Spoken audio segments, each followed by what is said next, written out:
There are stories hidden deep within the pages of the Bible, moments so strange, so powerful, that even the most faithful sometimes overlook them. These are not the tales told in Sunday school, nor the verses that echo from pulpits every week.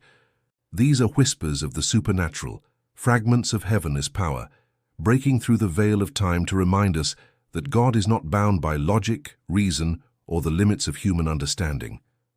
Tonight, you will step into 3 forgotten corners of Scripture, places where bones brought life, where time itself reversed, and where a mysterious hand wrote a message that changed the fate of a kingdom. These are not legends.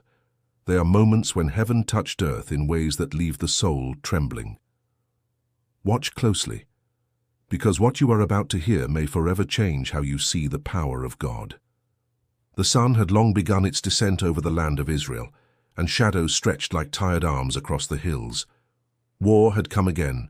The Moabite raiders moved swiftly through the valleys, leaving fear and death in their wake. The air was thick with dust and cries, and among the chaos, a small group of men carried the weight of sorrow upon their shoulders. They were not warriors but mourners. In their arms, wrapped in linen and grief, lay the body of a man, their friend, their brother. He had died suddenly, and they had come to lay him in his final rest. The path to the burial place was steep, winding through rocks that whispered the stories of the prophets long gone. The men walked in silence, their eyes downcast, hearts heavy, but even in their sorrow, danger lingered near. From the distance, the sound of hooves echoed through the valley. The Moabites were approaching again. Panic surged. There was no time for ceremony, no moment for farewell. Desperate, the men searched for a place to hide the body, and then one of them remembered.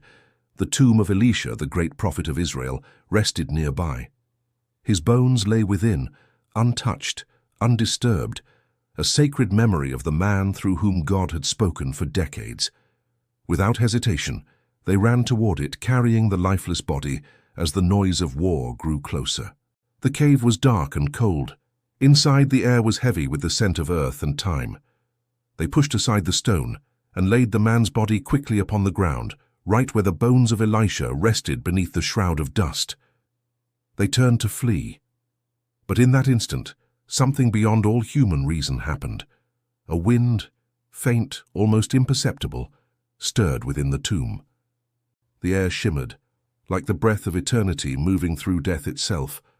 One of the men stopped, his eyes wide. The lifeless body shifted, his hand twitched, his chest rose, once, then again.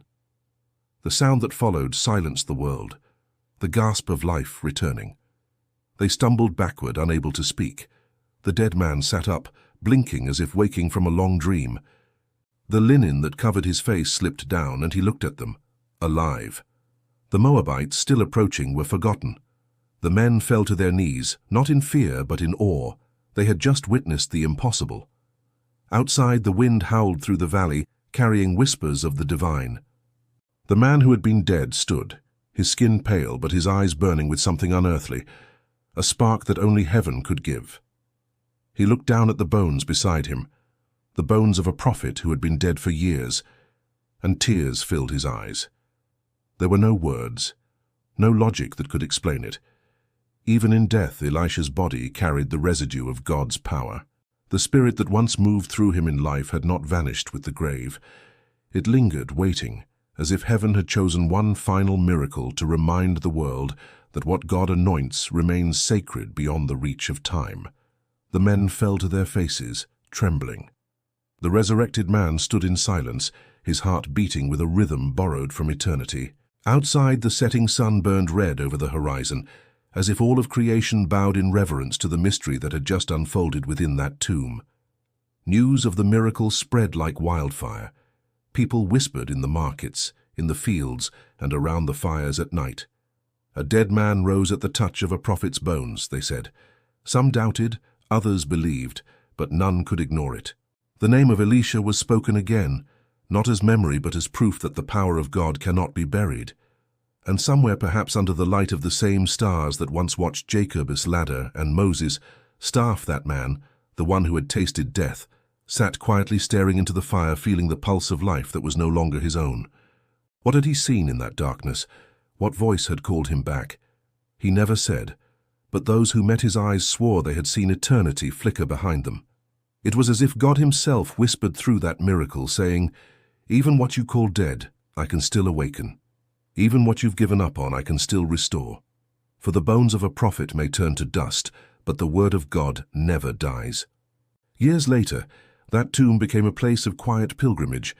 Travelers would stop to pray near it, pressing their hands against the stones, hoping to feel even a trace of the power that once flowed there.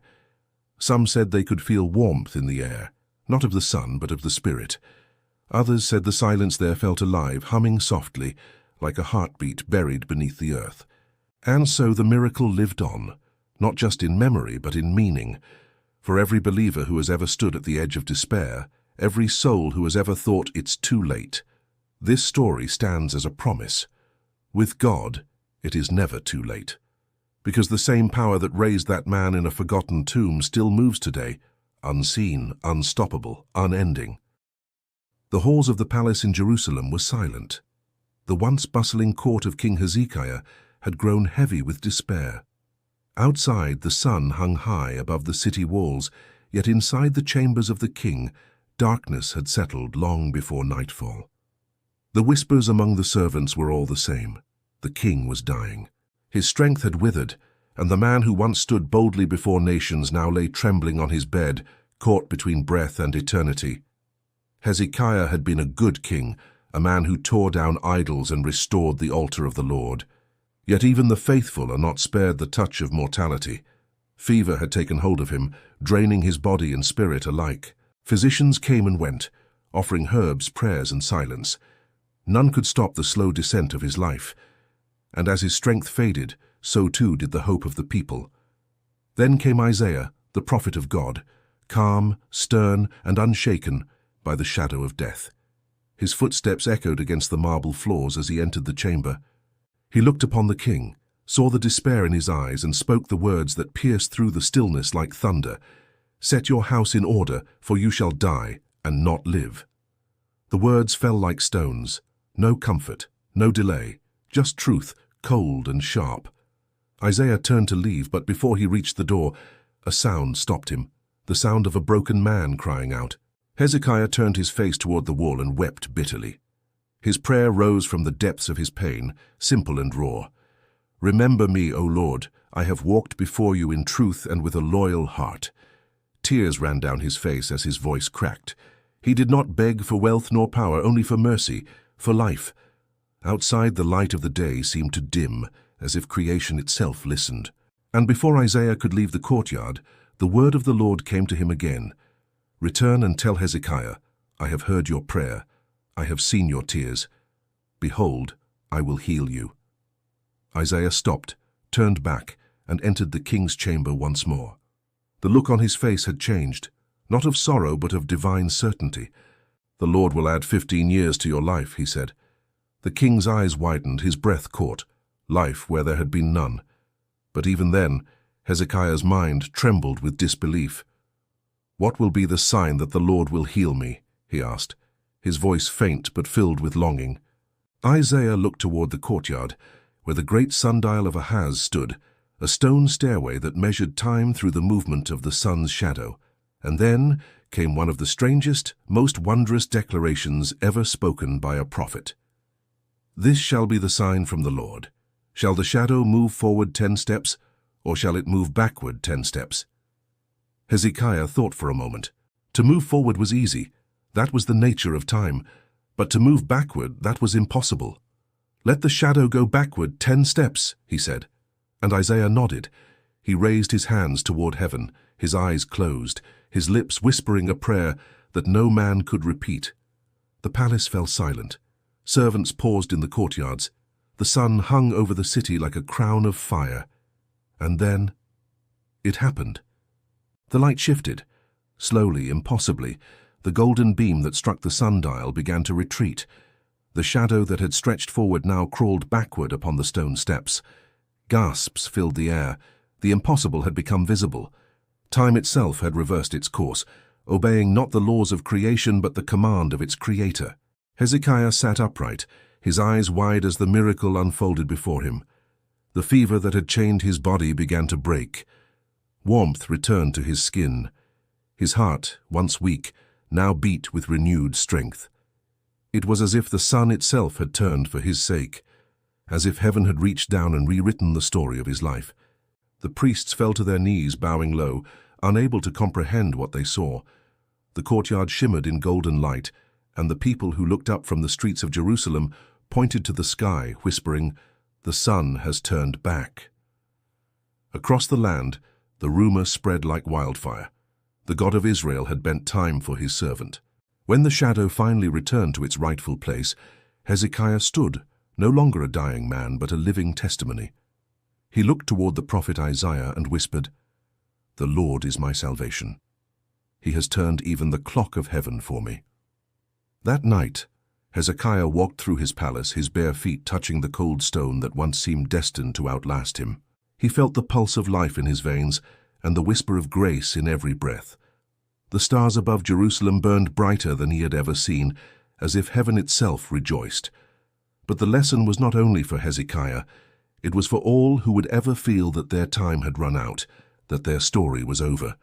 For the God who turned back the shadow for one man still turns back the clock of destiny for those who call upon his name. The sundial of Ahaz became more than a monument, it became a symbol.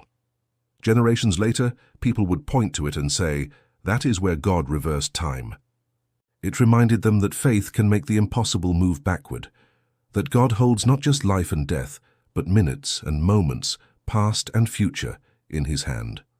And so the miracle of Hezekiah lived on, not only in the written word, but in the hearts of all who waited for their own shadows to turn.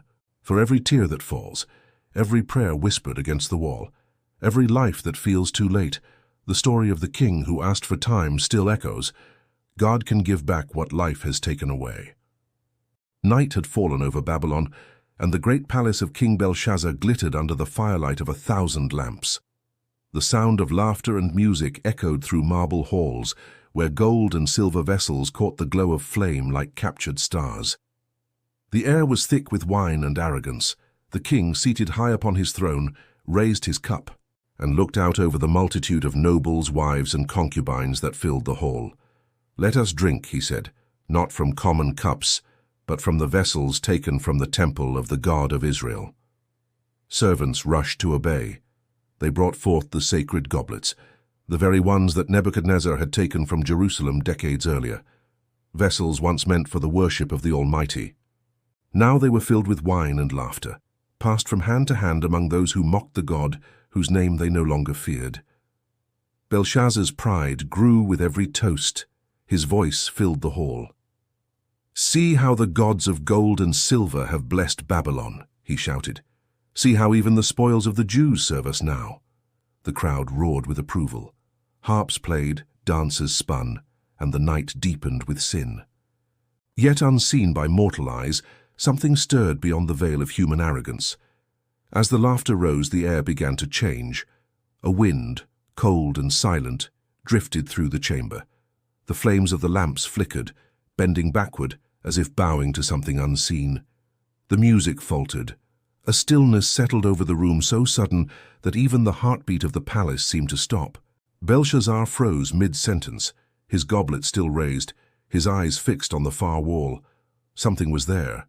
At first it was only a shimmer, like light bending in air, but then it took form, a hand, disembodied, radiant, terrible. It glowed with a light not of this world, pale and fierce, and it began to move across the wall of the king's hall. No arm, no body, only a hand, writing with fire. The sound of the stylus burned into the plaster, leaving behind letters that glowed with unearthly light. The words were not of Babylonian tongue, nor of any language known to men in that room. Mene, mene, tekel, upharsin. 4 words, short, perfect, eternal. The king's face turned white. His cup slipped from his fingers and shattered on the marble floor. The sound broke the silence like thunder. The nobles rose in terror, their eyes wide. Some fell to their knees, others ran to the walls, but the writing did not stop until the message was complete. And then, as swiftly as it had appeared, the hand vanished, leaving only smoke and light upon the stone. Belshazzar trembled. His legs gave way beneath him. His crown tilted, and sweat poured down his face. His heart pounded as his voice cracked. "Bring the magicians, bring the astrologers, bring the wise men of Babylon." Servants scattered, fear driving them faster than loyalty ever could. The great hall, moments before filled with laughter, was now thick with dread. One by one the wise men came, cloaked in symbols of knowledge, but empty of understanding. The king's voice shook as he pointed to the wall. "Whoever reads this writing and tells me its meaning shall be clothed in purple and have a chain of gold about his neck. He shall be the third ruler in the kingdom." Yet one after another, the wise men looked and faltered. None could read the words, none could interpret the fire that still glowed upon the wall. The queen, hearing the cries, entered the hall. Her voice was calm amid the panic. "O king, live forever," she said. "There is a man in your kingdom in whom is the spirit of the holy gods, a man who served your father, Nebuchadnezzar. His name is Daniel." At once, Daniel was summoned. The prophet, now aged and silent, walked into the hall as the crowd parted in fear and awe. He looked upon the wall, then upon the trembling king. The same Daniel who once stood in the lion's den now stood before another beast on the pride of man. Belshazzar's voice quivered as he spoke. "Are you Daniel, one of the captives from Judah? Can you read this writing and make known its interpretation?" Daniel's eyes, steady and ancient with wisdom, did not waver. "The gifts you offer," he said, "keep them for yourself. But I will read the writing and make known to you what it means." He turned to the wall, his face illuminated by the ghostly letters, and his voice rang out through the hall. "Mene, God has numbered your kingdom and finished it. Tekel, you have been weighed in the balance and found wanting. Upharsin, your kingdom is divided and given to the Medes and Persians." Silence fell again. The king's lips trembled. The words struck like lightning, shattering the last illusions of his power. Around him the nobles stared at one another in horror, their laughter now ashes in their throats. The hand of God had written the fate of Babylon, not in secret, but before the eyes of its proudest ruler. And as Daniel spoke, somewhere beyond the palace walls the armies of Cyrus the Great were already crossing the river. The gates of Babylon, thought to be impenetrable, had been left open. By dawn, the city that had once ruled the world was conquered. The prophecy written in fire was fulfilled within hours. Belshazzar, the king who mocked the sacred vessels, would draw his last breath that very night. The same wall that had witnessed his arrogance now watched his fall. The golden cup from which he once drank lay shattered upon the floor, its fragments glinting in the dim light as if mocking his glory. Centuries would pass, and the story would remain, not as legend but as warning. The walls of Babylon may have crumbled, but the words remained, Mene, Mene, Tekel, Upharsin. A message not just to a king, but to all who live as if God does not see. For the hand that wrote on the wall still writes upon hearts and nations. It still measures pride, still weighs souls, still declares the unseen verdicts of heaven. And for those who listen, for those humble enough to turn from the noise of the feast, the message is not judgment, but mercy. Return before the writing appears. The feast of Belshazzar ended that night, but the truth it revealed endures forever. That no power, no wealth, no throne can stand against the will of the living God.